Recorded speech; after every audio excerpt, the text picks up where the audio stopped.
साथियों, आप सभी का हमारे यूट्यूब चैनल मधुशाला तथागत रविंद्र चौहान संपूर्ण हिंदी साहित्य शिक्षण केंद्र में स्वागत है। आप सभी विद्यार्थियों के लिए मैं जो पाठ्यक्रम चला रहा हूँ उसमें भारतीय काव्य शास्त्र का पाठ्यक्रम चला रहा हूँ। भारतीय काव्य शास्त्र के पाठ्यक्रम में हमने जो प्रकरण चुना है उसमें सबसे पहला प्रकरण हमारा था भारतीय काव्य शास्त्र से संबंधित जो सौंदर्य शास्त्र है या नंदन शास्त्र, जिसे नंदन मीमांसा या आनंद मीमांसा भी कहा जाता है या एस्थेटिक भी यूनानी भाषा में कहा गया। हमने वीडियो डाल दिया। दूसरा प्रकरण हमने बताया, दूसरा प्रकरण जो हमारा था वो भारतीय काव्य शास्त्र जितने हैं संप्रदाय हैं, उन संप्रदायों के बारे में डाला कि कौन-कौन से संप्रदाय हैं जिनके बारे में हम पढ़ाएँगे। तीसरा हमने संप्रदायों के टीकाकारों के बारे में चर्चा कर दिया है। अब आइए हम जो प्रमुख प्रकरण है शुरू करते हैं संप्रदाय। तो पहला संप्रदाय, और हमने काल का भी देखिए वितरण भी किया है। तो प्रारंभिक काल में जो 0 से 650 ईस्वी तक रखा गया है काल, अज्ञात से 650 ईस्वी तक, इस काल में प्रारंभिक काल में प्रमुख जो संप्रदाय रहा है वो रस संप्रदाय रहा है। तो आज हम आइए पढ़ेंगे रस संप्रदाय। दोस्तों, रस संप्रदाय के प्रमुख जो आचार्य हैं जिन्होंने इसका प्रतिपादन किया या इसकी प्रतिष्ठा स्थापित की या स्थापना किया, वो आचार्य भरत जी। आचार्य भरत जी ने इसका विवरण अपने ग्रंथ, जो उनका रस संबंधित ग्रंथ है वो है नाट्य शास्त्र। आचार्य भरत का जो उन्होंने रस संप्रदाय संबंधी सारी बातें लिखी हैं वो अपने ग्रंथ नाट्य शास्त्र में लिखी हैं। तो सबसे पहले ये जान लीजिए कि रस क्या होता है। तो जो हमें उलटते पलटते किताबों में मिला है, रस का अर्थ होता है निचोड़। निचोड़ अर्थात समझ ही रहे होंगे, किसी चीज को निचोड़ेंगे तो उसमें से रस निकलेगा। कोई पदार्थ हो या साहित्यकार है तो वो अपनी कलम के माध्यम से किसी मैटर को, किसी मामले को निचोड़ता है जब, और उसको पढ़ने वाला उस रस, जो उसमें से रस निकलता है, पढ़ने वाले को आनंद आता है। तो रस का सीधा सीधा अर्थ होता है निचोड़। और संप्रदाय, संप्रदाय अर्थात एक विचारधारा। जैसे धर्म की बात करते हैं तो बौद्ध धर्म एक धर्म है, ठीक है। और उससे फूटे हुए संप्रदाय जैसे हीनयान, महायान, वज्रयान आदि, या हिंदू धर्म है उसमें जो अलग अलग देख रहे हैं संप्रदाय, आप जगह जगह जाएंगे मठे मंदिरें मिलती हैं। तो ये संप्रदाय यानी कि एक अलग विचारधारा। मूल तो उनका एक ही रहेगा, लेकिन एक विचारधारा उसमें से अलग थोड़ी सी फूट पड़ती है, थोड़ा सा उससे बदलाव लेकर के आगे निकल जाते हैं, वो संप्रदाय कहलाते हैं। तो रस का अर्थ होता है निचोड़, और संप्रदाय अर्थात एक विचारधारा जो अपने मूल से थोड़े से हट के होती है, थोड़ा सा परिवर्तित करके होती है, परंपरा को लेते हुए नए को स्वीकार करती हुई चलती है। तो रस का अर्थ होता है निचोड़, संप्रदाय अर्थात विचारधारा।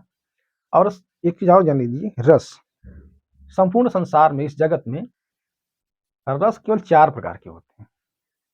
एक होता है पदार्थों का रस, पदार्थों अर्थात गन्ना वगैरह जब पेरते हैं उसमें, या कुछ इस तरह का जो होता है वो पदार्थों का रस कहा जाता है। दूसरा आयुर्वेद का रस।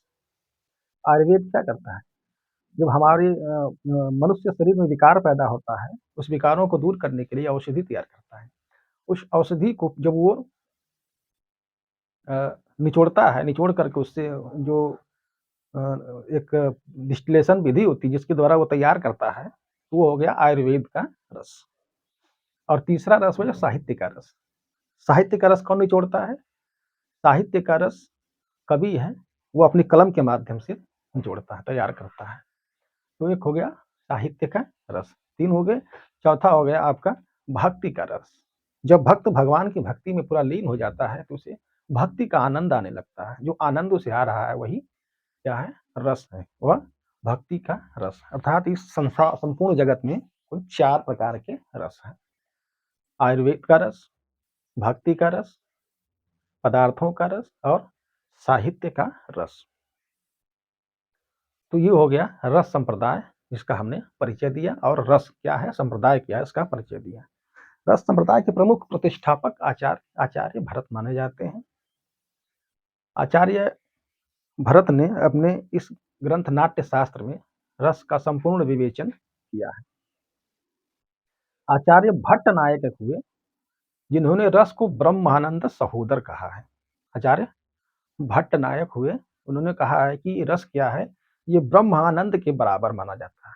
ब्रह्म आनंद के रस अर्थात रस की महत्ता को उन्होंने जो स्वीकार किया, उन्होंने कहा कि ये ब्रह्म आनंद के सहोदर कहा, यानी कि ब्रह्म आनंद जो ब्रह्म का आनंद आता है, उसके समान रस को इन्होंने कौन बताया? भट्ट नायक ने बताया है। वहीं बृहदारण्यक उपनिषद में कहा गया है, प्राणो व अंगना।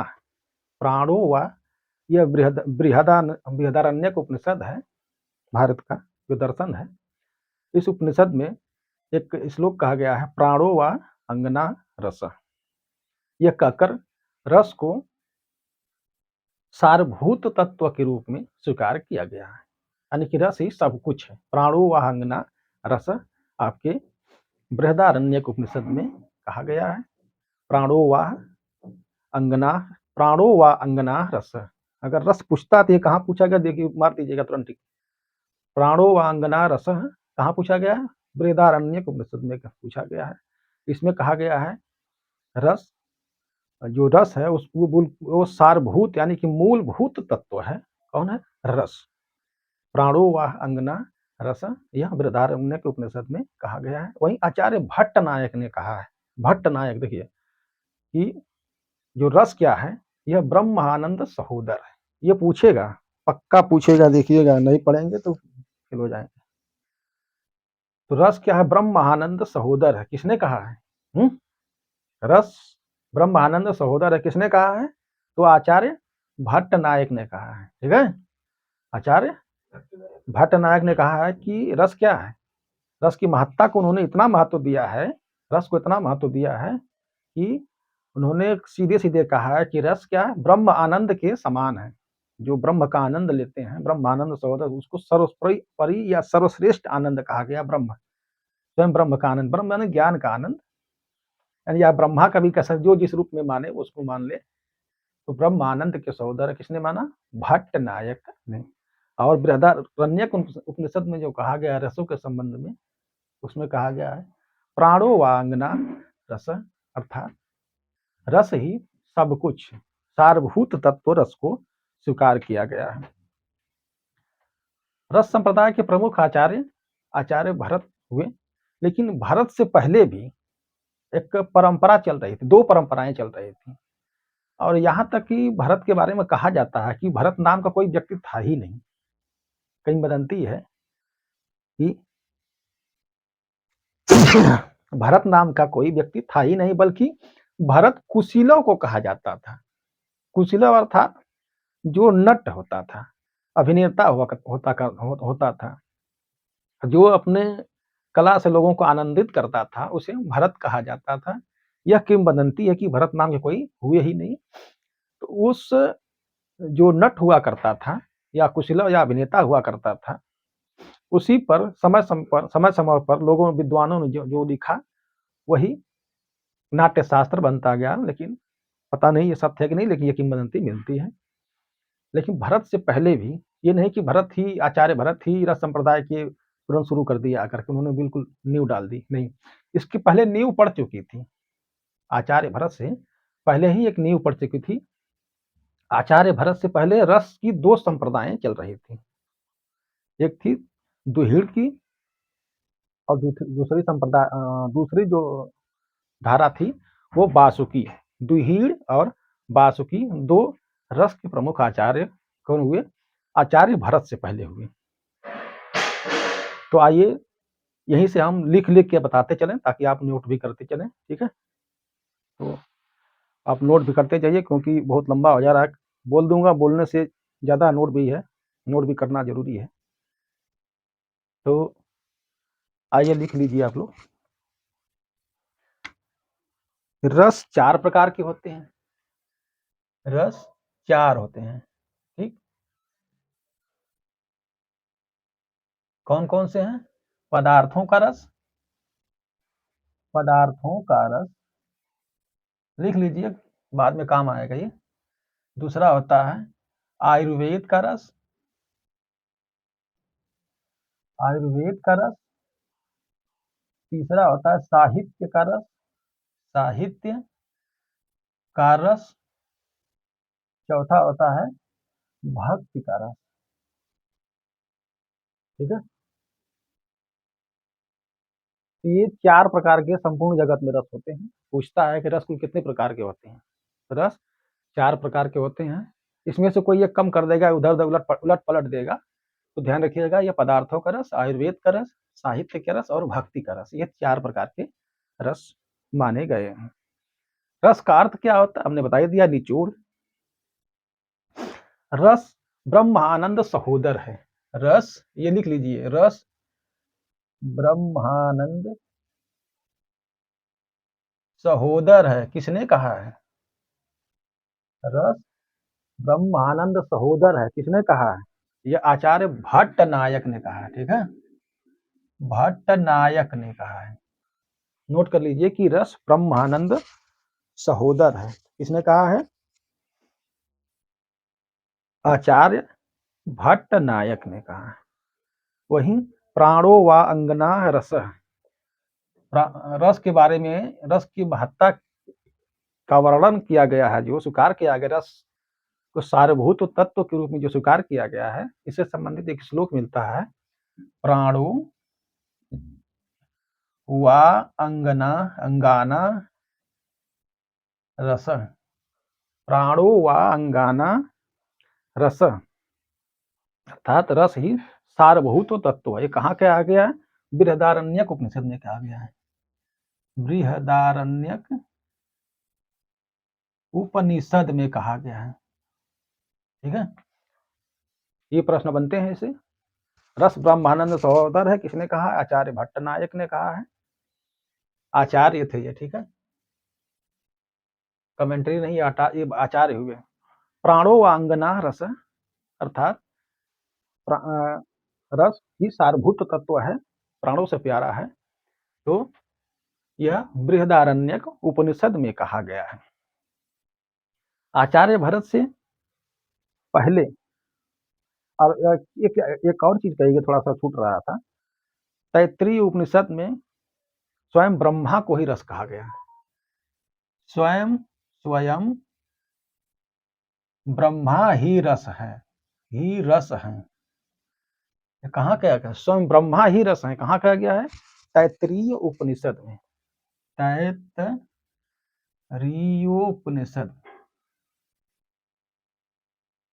तो तैत्रीय उपनिषद में कहा गया है कि स्वयं ब्रह्मा ही रस है, ब्रह्मा को ही रस कहा गया है।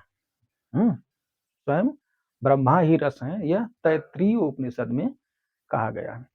आचार्य भरत से हमने बताया कि पहले 2 रस की धाराएं चल रही थी। तो 2 धाराएं कौन सी थी? 2 परंपराएं, 2 परंपराएं। ठीक है, आचार्य भरत से पहले 2 परंपराएं चल रही थी। कौन कौन सी? एक पहली परंपरा दुहीड़ परंपरा, दुहीड़ की परंपरा चल रही थी, और दूसरा थी दुहीड़ में, ये वाला रहेगा, दुहीड़, दुहीड़ की परंपराएं, दुहीड़ के रस की परंपराएं, और दूसरा वासुकी, वासुकी, दुहीड़ और वासुकी, यह 2 परंपराएं रस संप्रदाय, आचार्य भरत के संप्रदाय से पहले ही यह परंपराएं रस की चल रही थी। आचार्य दुहीड़ ने 8 रस माना है, 8 रस माना है। आचार्य दुहीड़ ने 8 रस माना है, याद रखिएगा इसको। आचार्य भरत से पहले आचार्य दुहीड़ हुए, जो 8 रसों को स्वीकार किए थे। उसके बाद आचार्य वासुकी हुए, इन्होंने भी 8 को तो माना ही, 8 रस माना, प्लस एक और रस को इन्होंने महत्ता दिया था, जो था शांत रस। नौवें रस कौन था? शांत रस, शांत रस। ठीक है, तो आचार्य वासुकी 9 रस मानते थे। 8 रस के साथ साथ अपने पूर्व दुहीड़ से, दुहीड़ की 8 रस को स्वीकार करते हुए इन्होंने 9वें रस शांत रस को भी इन्होंने महत्ता दिया। इस प्रकार से यह कुल 9 रस को मानते थे। आचार्य दुहीड़, 9 रस, वासुकी साहब 9 रस, 8 रस के साथ इन्होंने ये पूछता है कि वासुकी ने कौन रस को महत्व दिया, तो शांत रस को इन्होंने दिया था। आचार्य भरत मुनि ने यही दुहीड़ और वासुकी के 8 रसों को मान्यता दिया।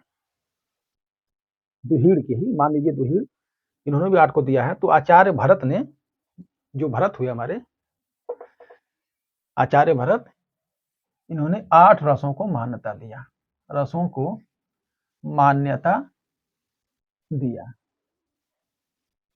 इसके यही यही दुहीड़ के 8 रसों को मान्यता दिया।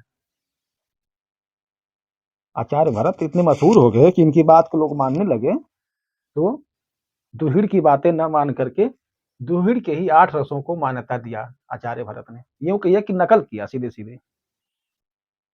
तो यही दुहिड़ के 8 रसों को आचार्य भरत ने मान्यता दे करके इन्होंने रस संप्रदाय की स्थापना किया। कौन? आचार्य भरत। और इस रस संप्रदाय में रस से संबंधित संपूर्ण विवेचना अपने नाट्य शास्त्र ग्रंथ, इनका ग्रंथ कौन है, यहां तक आ रहा है ना, इनका ग्रंथ नाट्य शास्त्र, नाट्य शास्त्र इनका प्रमुख ग्रंथ नाट्य शास्त्र है, जिसमें आचार्य भरत ने संपूर्ण विवेचना किया है। तो 8 रस के साथ साथ आचार्य भरत ने 33 व्यभिचारी रसों को मान्यता दिया। यहाँ आ रहा नहीं सब, 8 रस प्लस 33 व्यभिचारी, व्यभिचारी, ठीक है। उन्होंने 8 रस, 33 व्यभिचारी रस और 8 सात्विक भाव, 8 सात्विक भाव। तो आचार्य भरत ने नाट्यशास्त्र ग्रंथ लिखा। उन्होंने 8 रसों को, दुहिड़ के 8 रसों को मान्यता दिया और 8 रस, 33 व्यभिचारी और 8 सात्विक रसों को का निरूपण किया है। तो आचार्य भरत के बारे में अगर पूछता है तो इन्होंने यही माना, ठीक है। 8 रस, आचार्य भरत ने कितने रस माने हैं? 8 रस। 33 व्यभिचारी रसों को मान्यता दिया, साथ में 8 सात्विक भावों को भी निरूपण किया है, मान्यता दिया है। यानी कि उन्होंने माना है कि कुल 8 रस, 33 व्यभिचारी। बहुत ज्यादा प्रश्न बनता है ये, हर टीजीटी पीजीटी कहीं भी जाएंगे, टेट सुपर टेट में भी बन सकता है, ये याद रखिएगा। तो आचार्य भरत ने 8 रस, 33 व्यभिचारी रस भाव और 8 सात्विक भाव को मान्यता दिया था और रस संप्रदाय की स्थापना किया गया। संस्कृत देखिए, जो भारतीय काव्य शास्त्र है उसे कहा जाता है, यह संस्कृत काव्य शास्त्र का सर्वाधिक प्राचीन संप्रदाय है, यह रस संप्रदाय। अगर पूछता है कि संस्कृत शास्त्र का सर्वाधिक प्राचीन संप्रदाय कौन हो, तो यही, ठीक है, संस्कृत साहित्य का, संस्कृत साहित्य का सर्व प्राचीन संप्रदाय, ठीक है, यही रस संप्रदाय है। संस्कृत साहित्य का सर्व प्राचीन संप्रदाय माना जाता है रस संप्रदाय। श्रुति है कि एक इसमें कहा जाता है, अगर ये लिख लिए होंगे तो मैं मिटा देता हूँ, हाँ, 1 मिनट थोड़ा सा रुक जा रहा हूँ, आप लोग लिख लीजिए।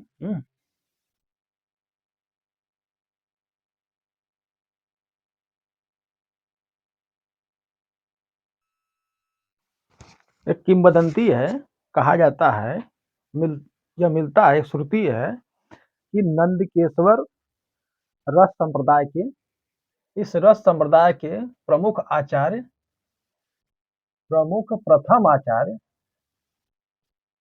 आचार्य नंदकेश्वर थे। नंदकेश्वर, नंदकेश्वर, नंदकेश्वर, यानी कि नंदकेश्वर किसे कहा गया आपको मालूम होगा? नंदकेश्वर नहीं मालूम है तो मैं बता दे रहा हूं। ये भगवान शिव के प्रमुख उद्भावक आचार्य थे। बताइए। प्रथम आचार्य इसके नंदकेश्वर के यह मान्यता है कि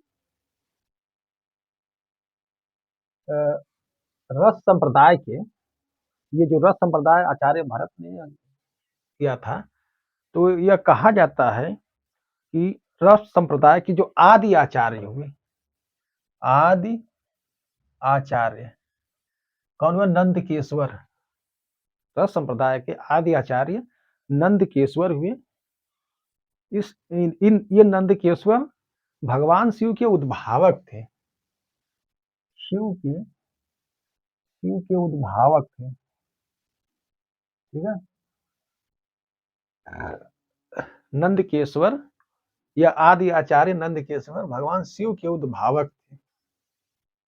उद्भावक यानी जो शिव के बारे में जो ग्रंथ, जो मंत्र होता वो पढ़ा जाता था, तो जैसे वेद वगैरह पढ़ा जाता था उसमें उद्भावक हुआ करते थे, उसी तरह से शिव संबंधित जो ग्रंथ हुआ करता उसके उद्भावक हुआ करते थे आचार्य नंदकेश्वर। तो ये मान्यता है कि रस संप्रदाय के जो आदि आचार्य भरत न होकर के बल्कि नंदकेश्वर है, यह शिव के उद्भावक थे, भगवान शिव के उद्भावक हैं। इसीलिए आचार्य भरत ने नंदकेश्वर को अपने नाट्य शास्त्र में महत्व दिया है। ठीक है। आचार्य नंदकेश्वर, आदि आचार्य नंदकेश्वर को आचार्य भरत ने अपने नाट्य शास्त्र में जगह दिया है। और जब जो नाटक है, उस नाटक में जब नाटक, संस्कृत नाटक शुरू होता है, तो सबसे पहले एक पाठ पढ़ा जाता है जिसे नांदी पाठ कहा जाता है। ठीक है। नांदी पाठ। हाँ?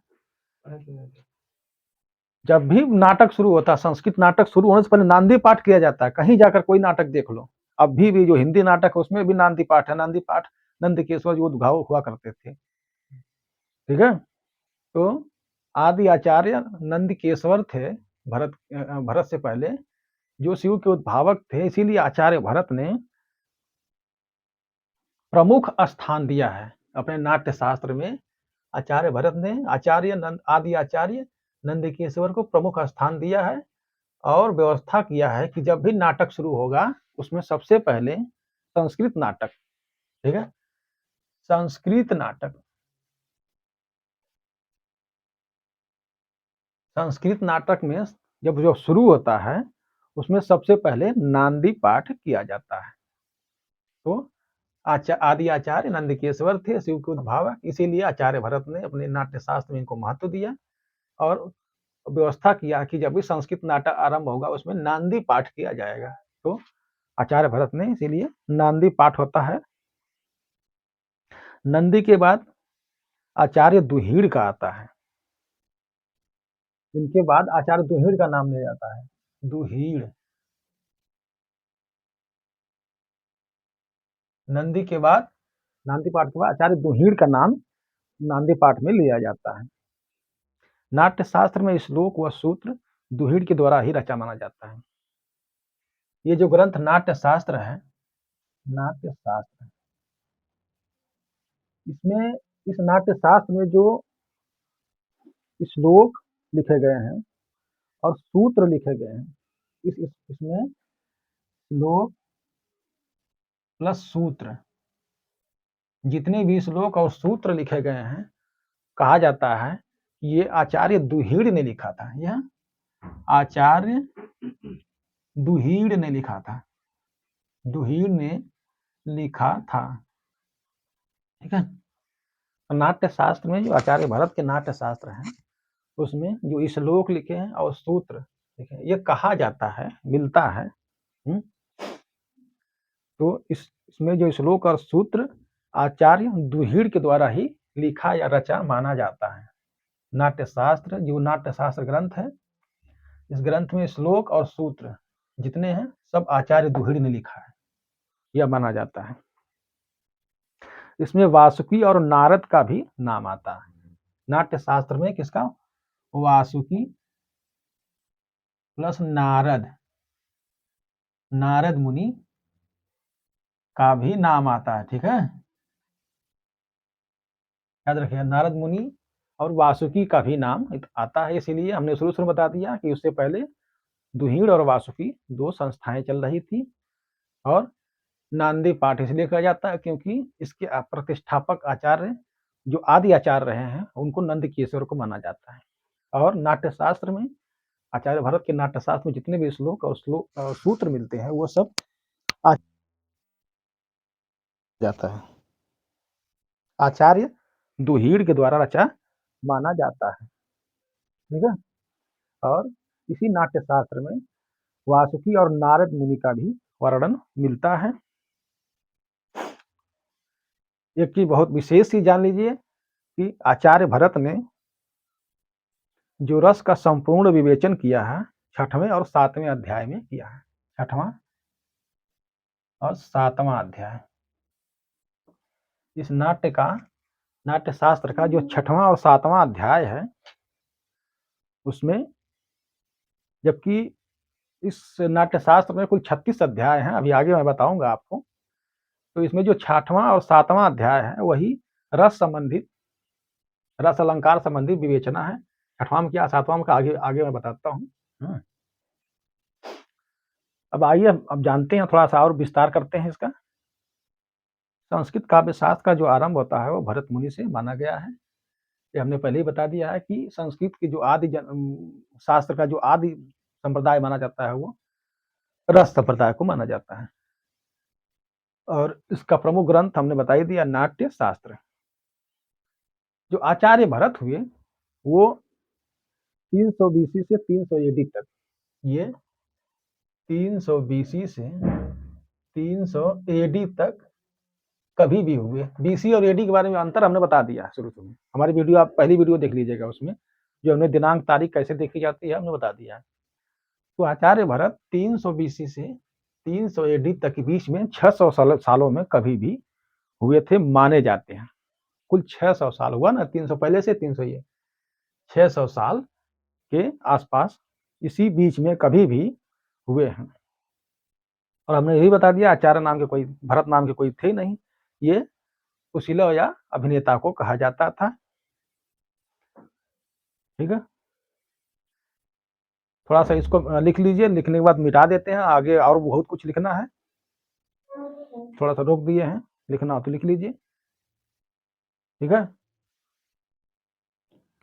तो आचार्य भरत 300 बीसी से 300 एडी अर्थात बिफोर क्राइस्ट से अन्ना डोमिनो, हमने बता दिया है, आप लोग जान लीजिएगा।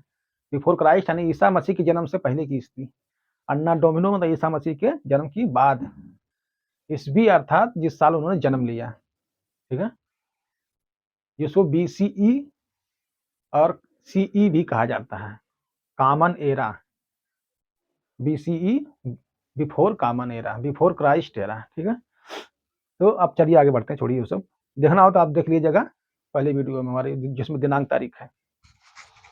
तो आचार्य भरत ने अपने नाट्य शास्त्र को, इन्होंने कहा यह पंचम वेद है, पंचम वेद कहा है।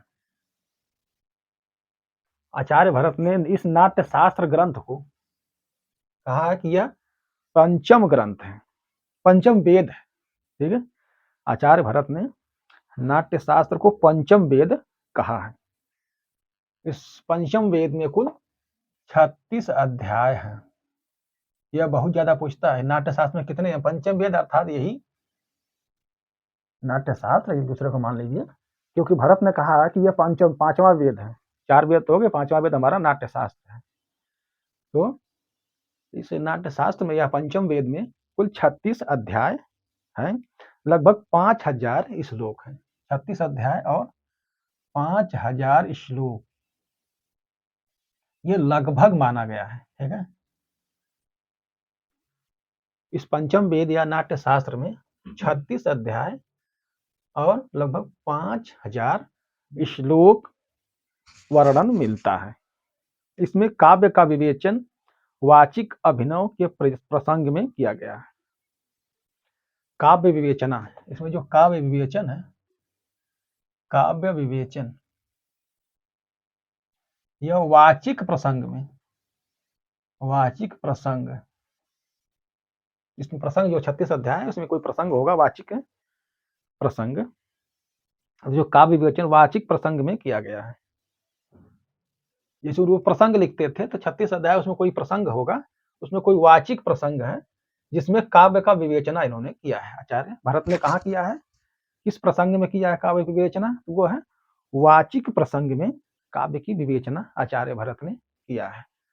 तो आचार्य भरत ने नाट्य शास्त्र में, नाट्य शास्त्र को पंचम वेद कहा है, जिसमें 36 अध्याय और 5000 श्लोक लगभग, और काव्य का विवेचना उन्होंने वाचिक प्रसंग में किया है। आचार्य भरत ने छठवां अध्याय जो है, छठवां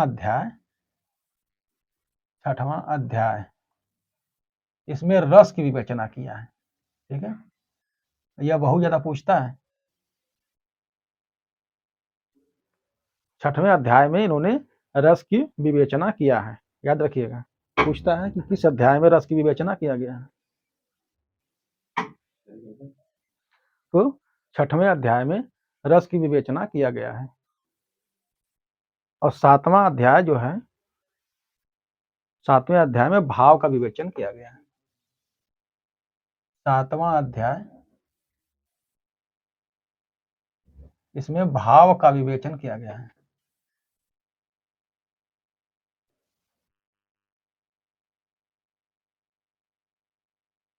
आचार्य भरत ने सातवें अध्याय में भाव का विवेचन किया है, विवेचन अर्थात विवेचना किया है।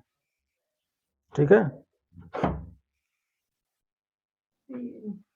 तो छठवें अध्याय में इस पंचम वेद या नाट्य शास्त्र, इसी नाट्य शास्त्र को आचार्य भरत ने पंचम वेद कहा, जिसमें 36 अध्याय 5000 श्लोक लगभग, और जो काव्य का विवेचना उन्होंने वाचिक प्रसंग में किया है। छठवें अध्याय में रस की विवेचना किया है, और सातवें अध्याय में भाव की विवेचना आचार्य भरत ने किया है। ये बहुत ज्यादा पूछता है कि किस अध्याय में भाव की विवेचना की गई, तो सातवें अध्याय, किस अध्याय में रस की, तो छठवें अध्याय में। कुल कितने अध्याय, 36 अध्याय हैं। रस संप्रदाय को सर्वप्रथम संप्रदाय माना जाता है। रस संप्रदाय में आचार्य भरत के बाद सर्वाधिक प्रचलित नाम अभिनव गुप्त का है। रस संप्रदाय में आचार्य भरत के बाद सबसे ज्यादा प्रचलित नाम पूछता है, आचार्य भरत के बाद इस रस संप्रदाय में, ठीक है, रस संप्रदाय में आचार्य भरत के बाद सर्वाधिक जो प्रचलित नाम है वह अभिनव गुप्त। यह प्रश्न बना है, अभिनव गुप्त। आचार्य भरत के बाद सबसे ज्यादा प्रचलित नाम जो है रस संप्रदाय में आचार्य भरत के बाद सर्वाधिक प्रचलित नाम है अभिनव गुप्त। ठीक है, सर्वाधिक प्रचलित नाम अभिनव गुप्त का है, सबसे ज्यादा प्रचलित हुए अभिनव गुप्त। अभिनव गुप्त ने ही नाट्य शास्त्र पर अभिनव भारती टीका लिखा था। इन्होंने नाट्य शास्त्र पर, ठीक है, ये पंचम वेद या नाट्य शास्त्र पर इन्होंने टीका लिखा। ठीक है, कमेंट्री जिसे टीका कहते हैं, टिप्पणी, टीका टिप्पणी, तो उन्होंने टीका लिखा था जिसका नाम था अभिनव भारती। अभिनव भारती, ठीक है, ये टीका, यह अभिनव गुप्त ये पूछता है बहुत ज्यादा कि नाट्य शास्त्र पर टीका किसने लिखा था, तो अभिनव भारती, अभिनव गुप्त ने लिखा था। ठीक है, अभिनव गुप्त, अभिनव भारती टीका किस पर है, ये पूछेगा कि किस संप्रदाय पर लिखी गई है टीका, तो अभिनव भारती टीका रस संप्रदाय पर लिखी गई है, वो भी नाट्य शास्त्र जो किताब है, पुस्तक है, ग्रंथ है आचार्य भरत का, उसी पर, उसी की टीका या कमेंट्री लिखी गई है। कौन, अभिनव भारती, अभिनव गुप्त ने। और कहा जाता है कि रस संप्रदाय में आचार्य भरत के बाद जो सबसे प्रचलित नाम है वो है अभिनव गुप्त। अभिनव गुप्त ने ही नाट्य शास्त्र पर अभिनव भारतीय नामक एक टीका लिखा था। अब आइए आचार्य भरत के बारे में थोड़ा और विस्तार से जान लें। इन्होंने क्या क्या जो प्रश्न बनता है इनके बारे में, क्या क्या पूछा जाता है इनसे, तो थोड़ा रोक कर मिटा देते हैं। तो आइए अब थोड़ा भरत के बारे में थोड़ा सा जो प्रश्न विचार ठे बनते हैं उनके बारे में जान लीजिए। आचार्य भरत ने नाट्य शास्त्र में 4 अलंकार माना है। इस नाट्य शास्त्र में आचार्य भरत ने कितने अलंकार स्वीकार किया है? अलंकार इन्होंने केवल 4 अलंकार स्वीकार किया है। यह पूछता है, बहुत ज्यादा पूछता है। आचार्य भरत ने इस नाट्य शास्त्र या पंचम वेद में कितने अलंकारों को स्वीकार किया है? ठीक है, यह पूछता है। तो कितने अलंकार? 4 अलंकार। वो कौन कौन से हैं? पहला उपमा अलंकार, दूसरा रूपक अलंकार, तीसरा दीपक अलंकार तथा चौथा है यमक अलंकार। ठीक है, तो आचार्य भरत ने अपने इस पंचम वेद में या नाट्य शास्त्र में कितने अलंकारों को महत्व दिया है? तो केवल 4 अलंकार को स्वीकार किया है। कौन कौन से अलंकार? उपमा अलंकार, रूपक अलंकार, दीपक अलंकार और यमक अलंकार। एक और प्रश्न बनता है, इसको लिख लीजिए बढ़िया से, बहुत ज्यादा प्रश्न बनता है। हर टीजीटी पीजीटी में पूछा है, कोई वैसा नहीं बचा इसमें पूछा ना हो। तो उन्होंने 4 अलंकार स्वीकार किया। पूछ देगा इसमें से कौन अलंकार जो आचार्य भरत ने अपने पंचम वेद में या नाट्य शास्त्र में स्वीकार नहीं किया। तो याद रखिएगा कि 4 अलंकारों में उपमा, रूपक, दीपक और यमक अलंकार हैं जो इन्होंने स्वीकार किया था अपने नाट्य वेद में। इन्होंने 10 गुण और 10 दोषों का वर्णन किया है। आचार्य भरत ने 10 गुण माना है। गुणों की संख्या इन्होंने कहा है, गुणों की संख्या, गुणों की संख्या लिख लीजिए। इन्होंने गुणों की संख्या 10 माना है। और दोषों की संख्या, कितने दोषों का वर्णन किया इन्होंने? दोषों की संख्या भी 10 माना है। तो आचार्य भरत ने 4 अलंकार, 4 गुण, 4 अलंकार, 10 गुण और 10 दोषों का वर्णन किया है। अब आइए भाव के बारे में जानते हैं। भाव क्या है? भाव किसे कहते हैं? ठीक है, भाव किसे कहते हैं इसके बारे में थोड़ा जान लीजिए। जो हमारे मन के अंदर जो विकार होते हैं, किसी भी तरह के विकार हो सकते हैं, चाहे हास्य टाइप के विकार, करुण विकार, क्रोध के विकार, विभत्स के विकार, श्रृंगार के विकार, वात्सल्य के विकार, भक्ति के विकार। तो जो मन के अंदर जो विकार होते हैं, समय समय पर उठते और बैठते रहते हैं, वही भाव है। तो मन के विकारों को क्या कहते हैं? भाव कहा जाता है। ठीक है, तो मन के विकारों को इसे लिख लीजिए। भाव का क्या? मन के विकारों को, मन के विकारों को भाव कहते हैं। ठीक है,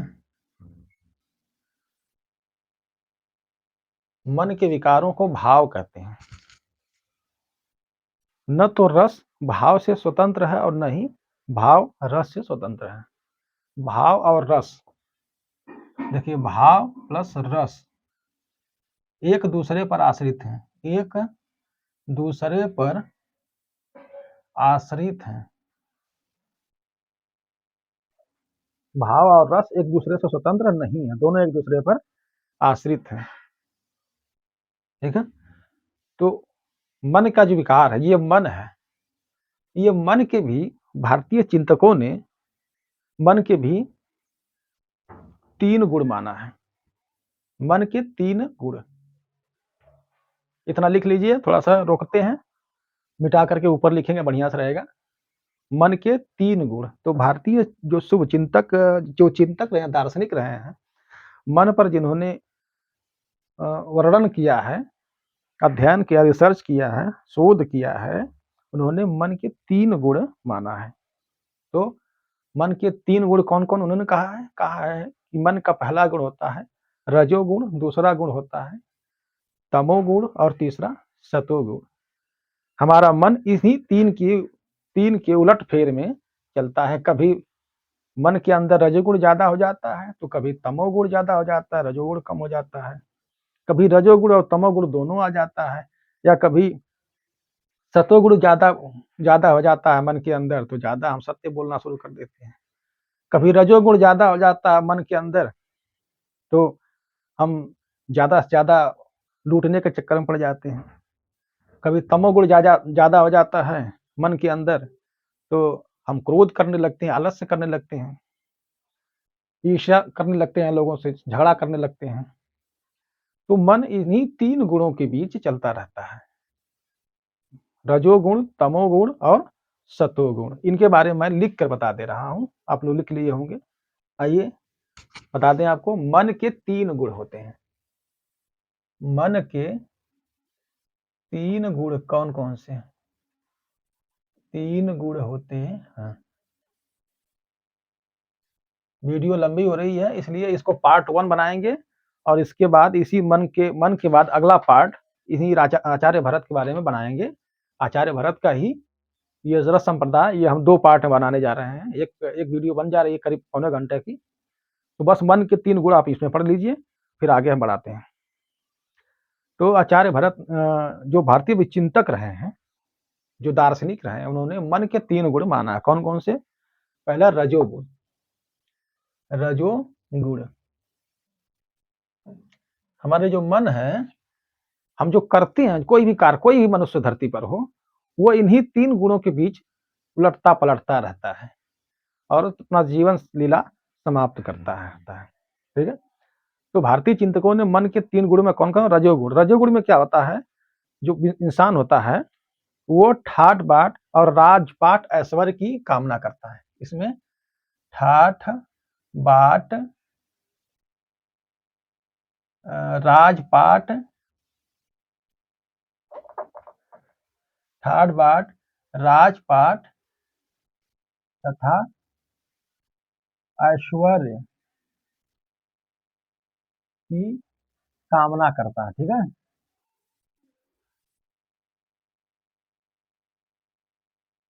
जब मन के अंदर रजोगुण रजः धम गुण रजोगुण रजोगुण आ जाता है, रजोगुण नामक विकार हो जाता है मन के अंदर या भाव आ जाता है। रजोगुण नामक भाव या विकार जब मन के अंदर आता है, जब इसका रस बहुत ज्यादा जब मन के अंदर रजोगुण का बहने लगता है, तो इंसान क्या करता है?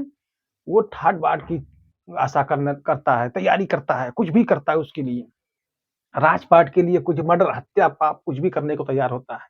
ऐश्वर्य की कामना करता है। ऐश्वर्य समझ ही रहे हैं, ठाट बाट ऐशो आराम। तो यही जब मन के अंदर रजोगुण नामक विकार पैदा होता है, तो इंसान ठाट बाट, राजपाट, ऐश्वर्य की कामना करता है और इसके लिए कुछ भी करने को तैयार होता है। किसी की हत्या भी कर सकता है, बलात्कार कर सकता है, किसी पर चढ़ाई कर सकता है, इसको पाने के लिए। क्यों? क्योंकि उसके अंदर यह गुण दौड़ रहा है। इसके विकार बहुत ज्यादा आ गए हैं। रजोगुण के विकार बहुत ज्यादा आ गए। जब मन के अंदर रजोगुण कम हो जाता है, तमोगुण आ जाता है। देखिए, रजोगुण कम हुआ तब थोड़ा उसमें तमोगुण हो सकता है या सतोगुण भी हो सकता है। तो मान लीजिए कि रजोगुण कम हुआ, तमोगुण आ गया उसके अंदर।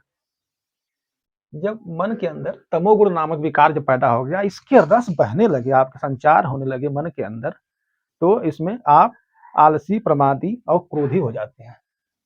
आप आलसी हो जाते हैं, प्रमादी हो जाते हैं, क्रोधी हो जाते हैं। ठीक है? इंसान क्रोध करता है, प्रमाद करता है, आलस्य करता है, उसी में पड़ा रहता है। इसमें नकारात्मकता भर जाती है अंदर। नकारात्मकता नकारात्मकता की भावना आ जाती है। ठीक है? इसमें आदमी आलस्य करता है। जब तमोगुण मन के अंदर बहुत ज्यादा बहने लगता है, तमोगुण यानी कि तमोगुण नामक जो विकार होता है, भाव होता है, वो जब मन के अंदर संचार होता है इसका, जब मन भर जाता है तो आदमी आलस्य से भर जाता है, प्रमाद करने लगता है, चिड़चिड़ा मतलब हो जाएगा, किसी पे तुरंत टूट पड़ेगा, क्रोध करेगा और वो हमेशा नकारात्मक, ये हो ही नहीं सकता, ये वो मैं कर ही नहीं सकता, मैं हो ही नहीं सकता। तो इसका मतलब है उसके अंदर तमोगुण आ गया है। अगर व्यक्ति खूब राजपाट ऐशो आराम, जैसे बाबा योगी हैं, इनके अंदर सतोगुण नहीं है, इस समय रजोगुण है बाबा के अंदर, योगी बाबा के अंदर। वो राजपाट ठाट बाट ऐश्वर्य की कामना में लगे हुए हैं। जब इनके अंदर कोई विकार आ जाएगा इस तरह का तमोगुण का, तभी आलसी, प्रमादी, क्रोधी या नकारात्मक भावना से भर जाएंगी। जब इंसान का इन सबसे मन भर जाता है, तब रजोगुण और तमोगुण से मन भर जाता है, तब इंसान सत्वगुण में आ जाता है। सत्वगुण, ये गलत हो गया, सत्वगुण। तो इंसान के अंदर जब ये दो चीजें आदमी पा जाएगा, कर लेगा, तो अंत में कहीं ना कहीं मन की शांति के लिए बुद्ध होना शुरू कर देगा, बुद्ध के शरण में जाना शुरू करेगा या भगवान के शरण में जाएगा।